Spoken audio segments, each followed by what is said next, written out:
بسم الله الرحمن الرحيم الحمد لله رب العالمين والصلاة والسلام على رسول الله وعلى آله وصحبه ومن تمسك بهديهم إلى يوم الدين أما بعد. Tonight's lesson, I believe, is part 3 or the third halqa of our basic beginner's fiqh on Hajj and Umrah. Hajj and Umrah. Last week we started reading from the book called Risalatun fil Fiqh al-Muyassar, or as it states here in this version, Taysir al-Fiqh, Fiqh made easy. It says here by Dr. Salih ibn Ghanim as-Sadlan, translated by Jamal al-Din M. Zarabozo. We're speaking on the virtue of Hajj, the status of Hajj in Islam. We were speaking on the meaning of Hajj. We were speaking on the conditions for Hajj to be what?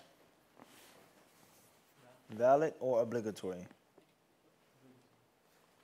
Obligatory.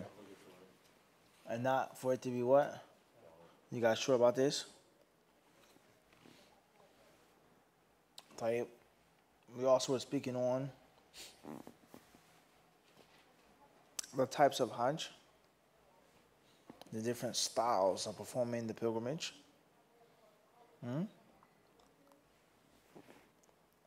I believe we stopped here in which the author said,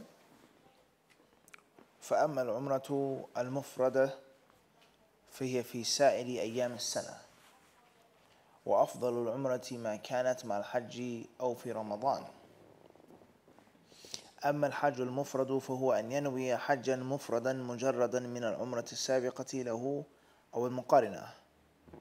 أما القران فهو أن يحرم بالحج والعمرة مما أو معا وتتداخل أعمالهما فيكفي طواف واحد وسعي واحد للحج والعمرة. أما التمتع فهو أفضل الأنساك وهو أن يحرم بالعمرة في أشهر الحج فيسعى لها ويطوف ويتحلل منها وفي اليوم الثامن من ذي الحجة يحرم بالحج من نفس العام ويأتي بأعمال الحج من طواف وسعي ووقوف وغير ذلك وعليه هدي واجب للتمتع والقران.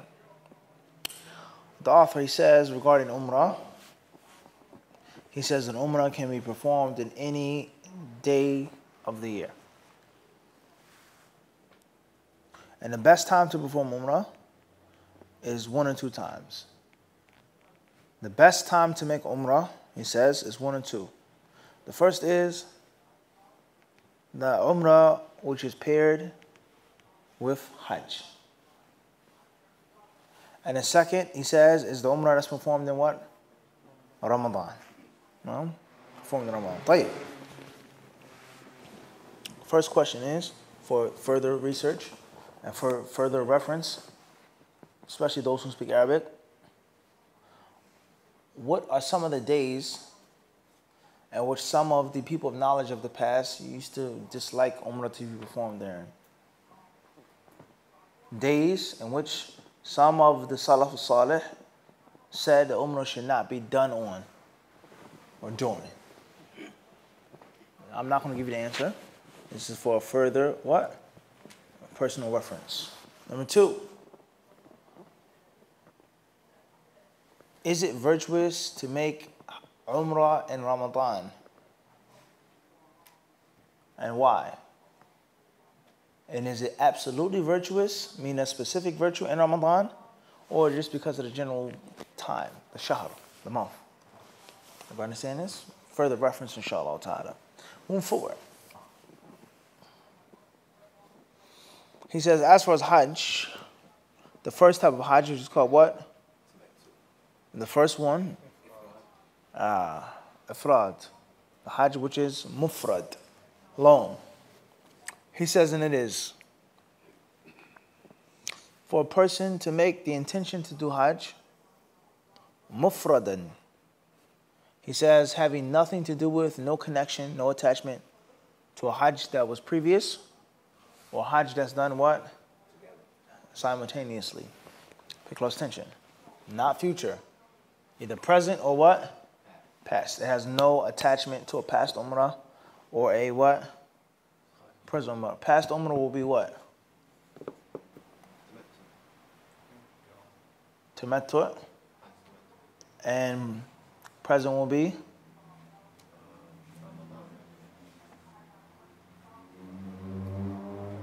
Qiran. The past Umrah that's connected to the Hajj is what? Tamattu'. Clearly. Sabiqa. He then says, awal muqarina, or the Umrah which is what? Running side by side. That will be the what? It's not mufrad, it's not tamattu', then it will be what? Qiran, to link. Everybody understand this? To pair. Naam? طيب. So that is the Hajj Mufrad, in which you just what? Do what? Just make Hajj. No intention of Umrah, nothing. Everybody clear on this? He then says, as far as the Qiran, the next one, let's read here the translation. We just read the Arabic. It says here on page what?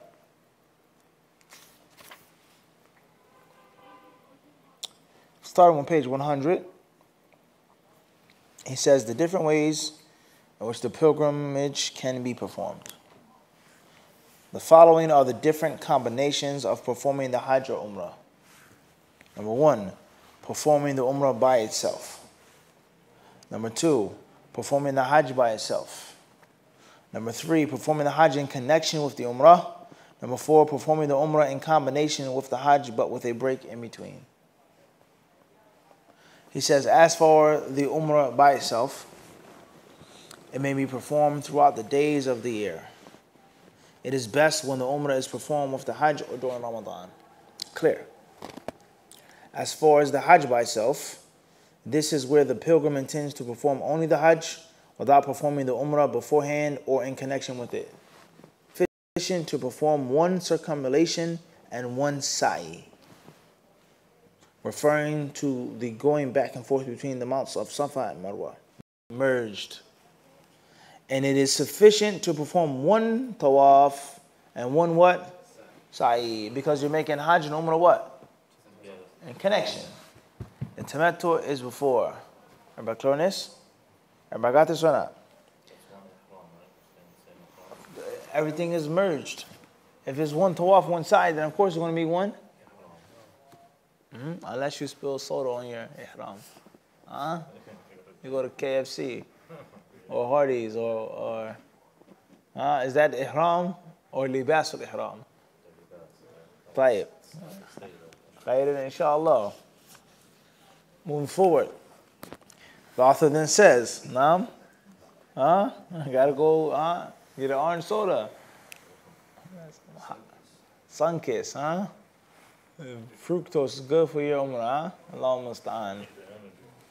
The energy, Allahumma musta'an. The author then says, as for the Umrah in combination with the Hajj, but with a break in between, that's what? Tamattu'. The Hajj and Umrah are together, but there's a what? A break, a pit stop, a pause. You're going to come out of the, and then go what? Everybody clear on this? So what most brothers from America do, brothers and sisters, I don't know how it is in the UK, I would assume the same.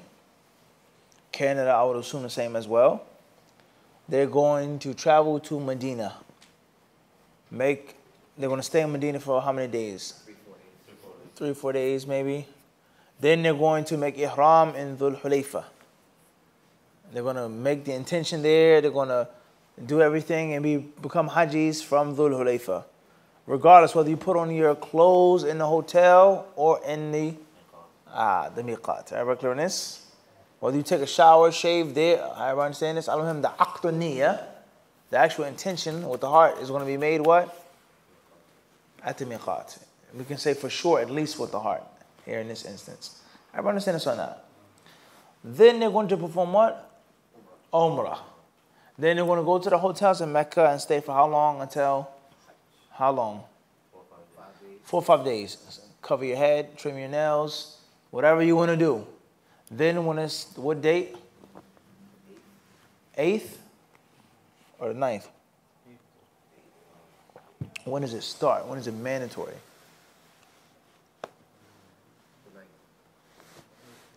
8th or the 9th? Mandatory to go on the 8th. I didn't ask anything about Arafah. Arafah is not on the 8th.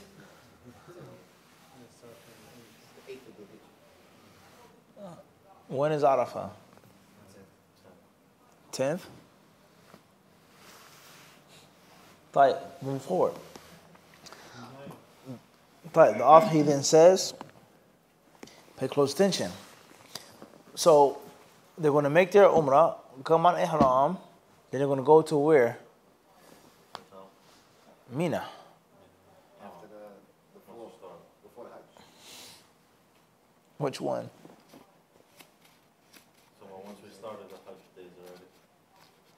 Yeah, you go to Mina. Allahu Akbar. Tawaf al-Qudum. They made umrah in Mecca. The tawaf. They get out of Then they're going to make tawaf al-Qudum again? They have a few days break. Then they're going to do what? They're going to enter the state of Ihram again. On what day? And go where? See? See, Abu Sa'id, why I throwing around Abu Sa'id? Which one, Abu Bakr? One day. What day? And where he's going to go? To the Kaaba to make the walk. Huh. Which one, Saleh? He's going to go to the Kaaba? Tawaf al-Qadum, even though he's been in Mecca for 4 or 5 days. He went shopping. He had halal fried chicken the first day in his life, the brother say, from UK. So I waited my whole life to have KFC. The brother said KFC. That's what he said. It's from Birmingham. He said, I waited, oh man, I get it. Halal Burger King. It's my dream fulfilled. Huh? Imported. Where was the meat imported from? La. The meat may come from Brazil. But, and I can go to that right now. Out of him, you don't shatter no one's dream. Right, I will tell you, the brother said he was wallahi. He said, this is my dream fulfilled. Nah, I always wanted some fast food, halal fast food in Birmingham.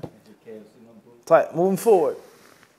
So, on the 8th day of Abu Bakr, you're saying he's going to get into Ihram and then go to the Kaaba for Qadum, for arrival? After he stayed in Mecca and shopped and slept and was with his wife and everything else, put on oil, shaved his, did everything else? So the Qadum, what's the meaning? Ma ma'ana al-Qadum? Yeah, like you said, the tawaf of arrival. Of arrival. No. How long has he been in Mecca? 4 or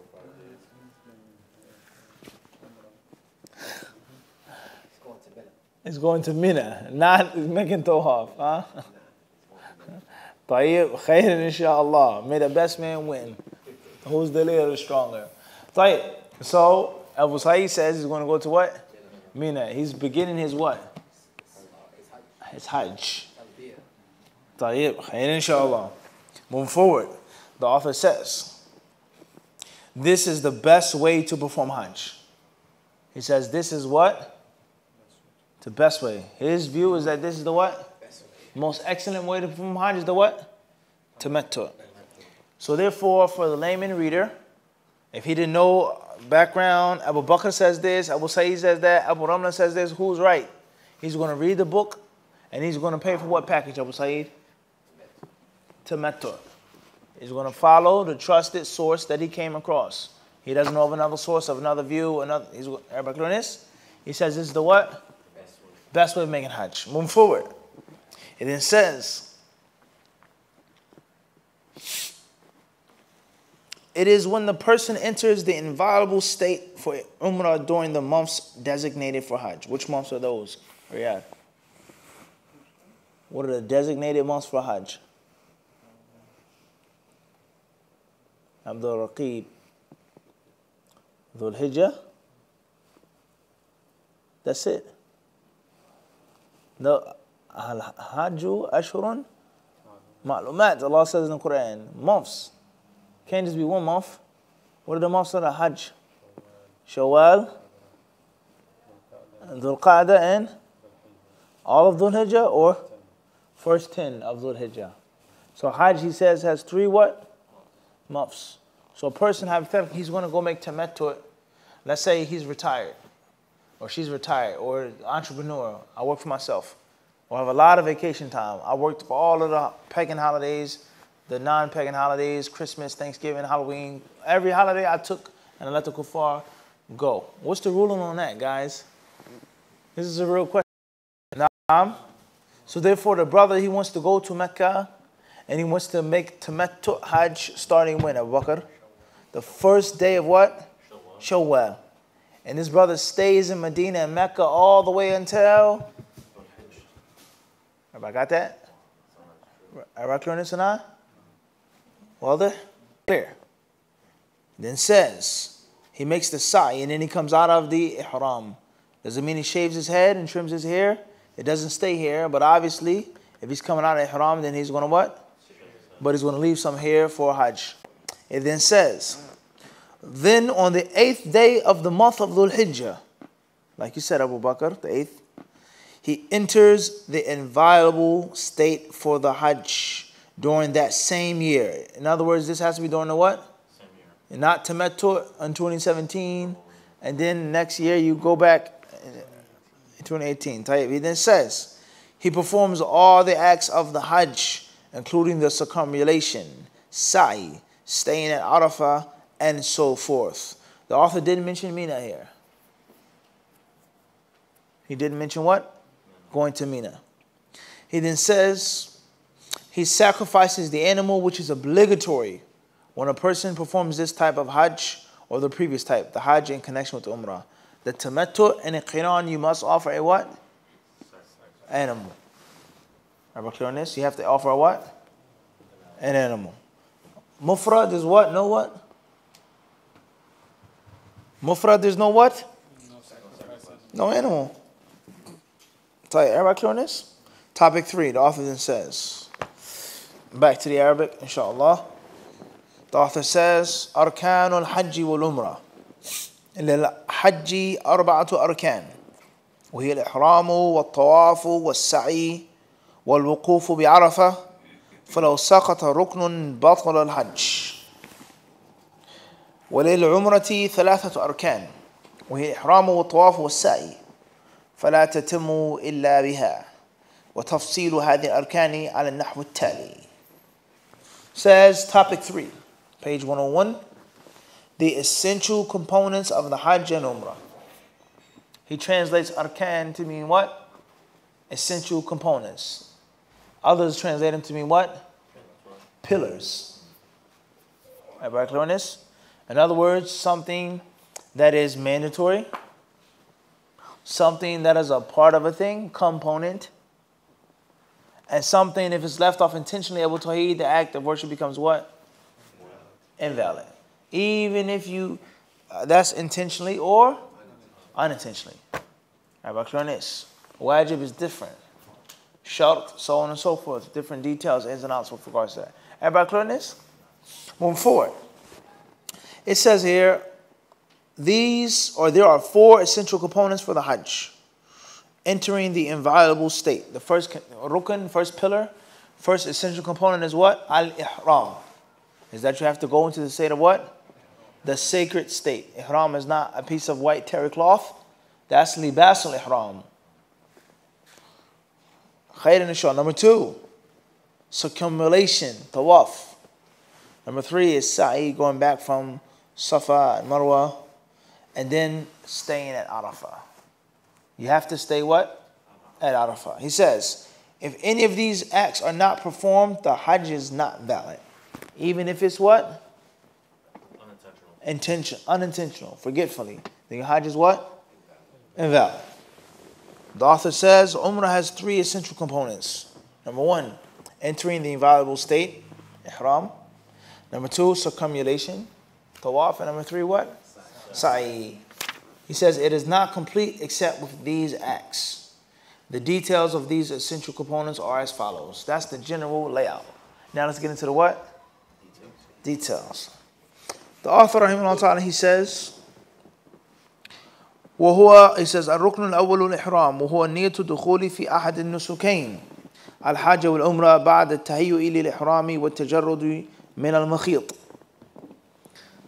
واجبات الإحرام. واجبات الإحرام ثلاثة وهي: أولا الإحرام من الميقات وهو المكان الذي حدده الشارع للإحرام بحيث لا يجوز تعديه بدون إحرام لمن كان يريد الحج أو العمرة. ثانيا التجرد من المخيط، فلا يلبس الرجل ثوبا ولا قميصا ولا برنسا ولا يعتم بعمامة ولا يغطي رأسه بشيء، كما لا يلبس خفاف أو خفا إلا أن لا يجد نعلا، ولا تنتقب المرأة ولا تلبس القفازين. ثالثا التلبية، وهي قول لبيك اللهم لبيك لبيك لا شريك لك لبيك إن الحمد والنعمة لك والملك لا شريك لك. يقولها المحرم عند الشروع في الإحرام وهو بالميقات لم يتجاوزه. طيب, he says here, the first essential, the first pillar of Hajj is what? Ihram. He says the first essential component of Hajj or Umrah is entering into the inviolable state, the sacred state, the haram state. Naam. He says here, it is the intention to perform one of the types of pilgrimage rites, Hajj or Umrah. Nothing to do with clothes. Ihram is the what? Intention of the heart to do one of the two things. Everybody clear on this? He then says, after preparing to enter into that state and removing any sewn clothing. The author says, before you go into that state, you should physically what? Prepare yourself. Take a shower. Before that, trim your fingernails. Take the hair off of your body that is unsightly, or the hair that you want to remove as long as it's not your beard as a man. A woman is not to shave her head. Some of the ulama say, and perhaps it's permissible for a woman to trim her hair and cut her hair. She doesn't necessarily have to let it grow long or grow it out or whatever the case may be. And some of the ulama say that she can't. Al-Muhim is the hair which is not supposed to be what? Aywa. Now, a very important question is, what's the ruling on a woman shaving her legs or her arms? Permissible or impermissible? What are the rules for the man, for the woman? Okay, Omar says same. Anybody else? Abu Said? It's unsightly, so it's permissible for her to remove it. Mandatory or permissible? Maybe a husband may ask him to remove it. Abu Bakr, fadda. It's mubah. It's mubah. Okay, what are you basing it off of? Athar or nadar? It's based off of Or taqleed? the general Qaida, which is? Al-aslu, inna al-asla fil ashya al-ibah. طيب. What do the ulama say about that? Before you answer, Khalid, name one of the great ulama at this time. Who? He's from the past time, Of this time. this time. Right? Allah Akbar, there we go. Sheikh bin Baz. طيب, another. Uthaymeen. Or? Albani. What did Sheikh Albani say about a woman shaving her legs? You guys know? Or her arms? Read about it. Read about it. Google it. Albani's position on women shaving their head? Shake their head? Oh yeah. What did Uthaymeen say about it? Google that. And let's see who's really following the what? The ulama. Huh? Let's see who's following the ulama. So the brother's classes there, okay, but he doesn't connect people to the ulama. Another brother said, he likes the camera too much. Everything is recorded him. Why do you have to be on recorded so much, Mufti? Or Muhammad, the brother said here in the masjid the other day. Not that, but he said, crossman, Assalamu alaikum, Muhammad. Last time I saw the brother a while ago, it was what? Sheikh Mufti. I see him now, he says what?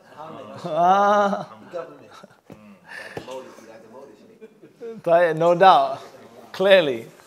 So therefore, Some brothers say what? He doesn't call to the ulama. He doesn't connect people with the what? The ulama. طيب. Let's see who's following the ulama now. Inshallah. What you got, Adam? You found anything in English? Not from Uthaymeen yet. Not from, huh? What you got from Albani? Abu Saeed. Anybody online got the fatwa? All right, let's check something out, inshallah. Just to show you. No, what did we said the what, Umar? The ulama. Those we want the scholars. From Bin Baz? No, Uthaymeen or Albani. We want the scholars. Shaven legs? One of the two. I'm gonna play something, inshallah. The view that is permitted is the view favored by the standing committee and also. I said the who? The standing committee and Ibn Uthaymeen. Sifat Dawa al-Mar'a al-Muslimat. Fadda. Fadda. So Sheikh Albani included the word nams, as mentioned in the hadith in Bukhari. What did he say? All the hair on Haram the body and or not just halal? Which one? not the eyebrows. And Sheikh Abdul Aziz ibn Baz, others did. This is from Osama K online. طيب. It's not from me. Jazakallah khair, Osama. He says that Sheikh Albani said it's what? Nah. He said it's nums. Nums meaning All the hair on the body and not just aywa. طيب. Uthaymeen says it's permissible. Sheikh Uthaymeen says permissible? Others said that it's permissible to remove it because. No, we didn't say others. No, but they're saying that this is his fatwa and they give the reference to the book where he says it. Okay, I got that. Fadda. Abdullah. Says, what is the ruling concerning a woman cutting some of her hair? It says, with regard to a woman cutting her hair, then one must look into the motive behind her doing it. So if a woman cuts her hair in imitation of... Nah, it's not talking about that. So about arms and legs. Legs, arms, and also he mentions thighs as well. Yeah, I mean, that's Not part her hair. Khalas. We can't even, Umar, make taqleed the property of what? The ulama. This is a reality. Huh? We can't even make the proper what? Taqleed. We can't even make the proper way of taqleed. Huh? No, al-musta'an. This is reality. Taqleed is a fiqh. لأن إزالة شعر الفخذين والساقين في حلها نظر. Tayyib, he says, removing the hair of the legs and the thighs, he says, fi hilliha nadhar. It's something that what? No, it needs to be nadhar, huh? Allahu alam. Moving forward. This is what they mean here. لأن الشعر من خلق الله. Because that hair is from the creation of Allah. It's from the what? The creation of Allah. Tayyib. وتغيير خلق الله في غير ما أذن الله فيه من وحي الشيطان. And to change Allah's creation and that which Allah did not allow, he says, min wahyi shaitan. It's from the inspiration of what? Lucifer. Tayyib, what do you call him? Diablo? What other names he has? The devil. Huh? Not what you got in the feast. Shukran. We moved on from that. No, he uses it from online. قال الله تعالى عن الشيطان ولآمرنهم فلا يغيرن خلق الله. Then of course the ayah from Surah An-Nisa, I will command them and they will certainly change the what? Creation of Allah Azza wa Jalla. Abdul Raqib, what's wrong with your face? You're like, what is this? You say we call to the what? Ulama. Move forward. والشعر من خلق الله. Hair is from Allah's creation, he فلا says. يزال إلا فيما شرعت إزالته. It says العانة it is not to be removed except for that which is legislated. That which is legitimately to be removed, such as the pubic hair, he says, والأبط armpits, والشارب بالنسبة mustache للرجل for a man. فهذا يزال. All these things to be removed. والفخذان Legs, فإنها لا تزال. not to be removed. لكن لو كان الشعر كثيرا في المرأة. Now listen to this now. This is very interesting. He says, but if the hair is a lot on a woman, huh? بحيث يكون ساقها كساق الرجل. Whereas her legs are like a man's legs, فلا بأس أن تزيله. there's nothing wrong with removing it. أما الأفخاذ إذا كثر فيها الشعر. Now that's before we go into the upper part of the legs. Now, the Sheikh says, rahimahullah ta'ala, that if it's a lot of hair, then it should be removed. What's the difference? If his sheikh is saying that it's changing Allah's creation, what's the what? Everybody understand this? Because it's not a necessity. Well, you got hairy legs. MashaAllah. Khalq of Allah. Everybody understand that the concept of following the ulama, and no one is trying to say anything derogatory, but it is not as simple as you think it is. Yeah, okay, everybody clear on this? Moving forward. And this is going to show you the weakness of that whole entire claim. Because oftentimes, as we can see here clearly, Abdul Raqib, a layman can misunderstand, or not misunderstand, but just fail to understand the claim of the what? Or the ulama. And he has to go back to the translating student of knowledge for it to be simplified. And he slices and shaves it down and says, don't do it. That's what the sheikh is saying. So in actuality, he's following the who? No. He's not following the ulama. He can't understand the ulama. He's taking his fatwa, his explanation, and his understanding. So that whole entire claim is out the window. Everybody understand this? For every single layman person to follow the ulama, that claim is what? Out of the window. Everybody clear on this? Is this not proven or not? You can misunderstand or just what? Lack of what? Of the ulama. And you need to be simplified by what? Somebody who speaks your tongue and culture and understands how it is feel to be once a layman. Sheikh Uthaymeen was once a layman, young baby perhaps, in Arabia years ago. A word of a difference from we both come from Brooklyn, New York City. I was once like you. I studied, Allah sent me overseas, so on and so forth. Everybody understand this? So that claim, even if it's not obviously there's detail, okay, and we don't call for every single layman person to just open up Sahih Bukhari and make a ruling. No, that's extreme as well. But it goes to show you that if it's not out the window, it's weak. And it's not absolute. Let alone for you to establish your dawah upon that. And to tear down somebody that's trying to teach and trying to explain, says he doesn't what? Connect people to the ulama. Everybody clear on this? Let's finish. Now, that's with regards to the shin. He's going down to the thighs now. He says here, he says another woman is not to remove that hair. She removes it herself.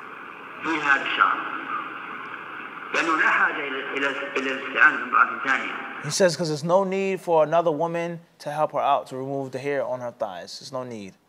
So that excludes what? The waxing process and all the other stuff. Now,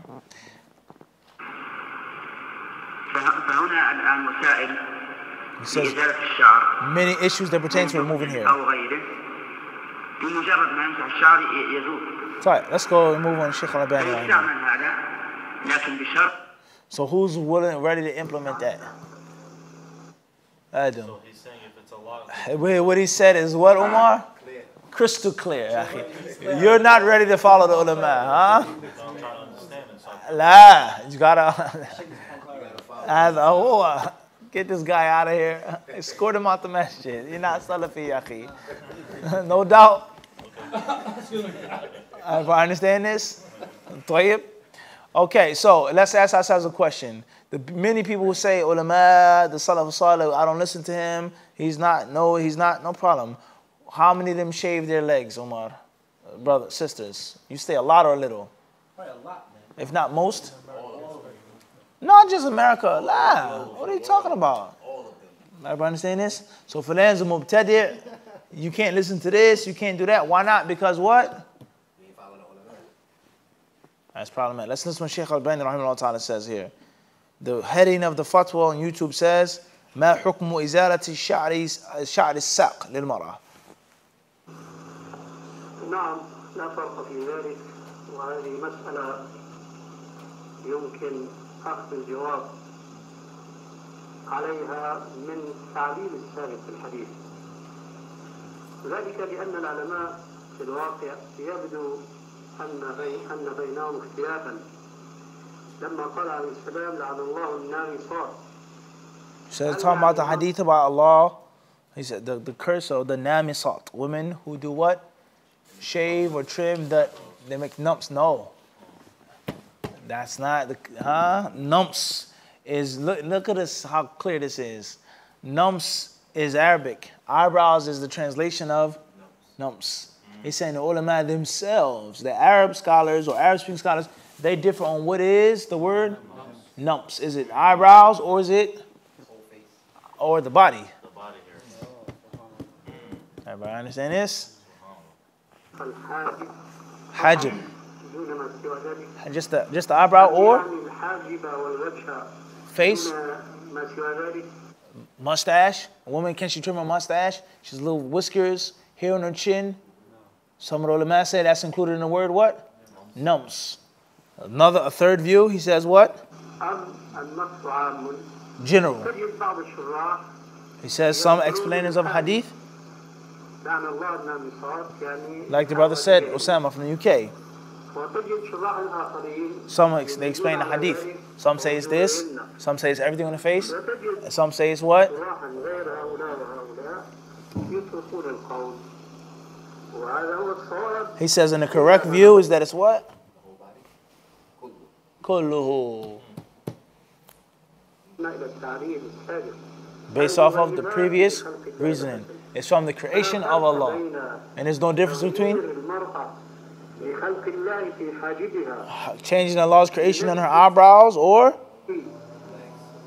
أو بحلقه وبين نفسها بخديها وبين نفسها بشعر ساقيها legs, كل ذلك داخل في عموم قوله عليه all included in the hadith. المغيرات لخلق الله Women who change Allah's creation.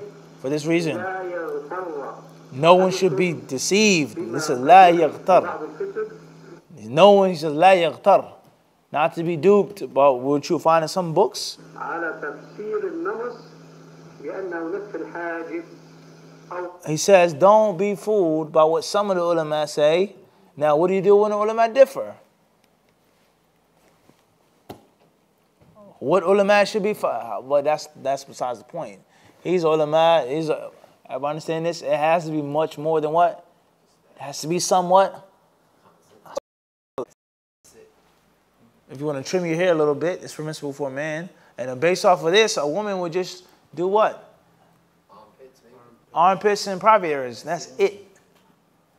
Everybody ready to implement this? So if you have a little goatee, it's okay. Hey, listen. Abu Bakr might like his little goatee. Ulama.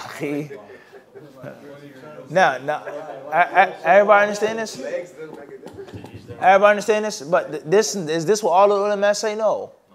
Is there other things? That's not the point. The point is how you're going to find yourself caught on a trap by being